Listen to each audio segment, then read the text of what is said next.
Assalomu alaykum, rahmatulloh. Qizlarjonlar, yaxshimisiz? Sog'liklaringiz yaxshimi? Bugun ertalabdan yaxshi kayfiyatda ishga keldim, chunki kecha bir mijozimiz bemorimiz bilan telefon qilib, zuluk muolajamizdan yana bir mijozimiz davo topganlarini aytib, duo qilib xursand qildilar. Bugun boshlariga yana shu muolajani olishga kelibdilar. Bemalol mana o'zlaridan eshitamiz o'zi.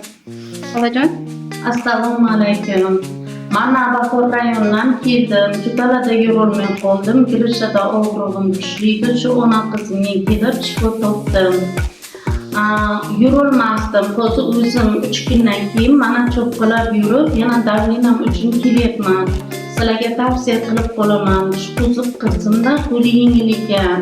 Sizlar ham kelib shifo topib ketinglar. Zuluk yaxshi narsa ekan, zulukka yaxshi qo'yarkanlar. Duo qilyapman, birlariga ming bersin deb.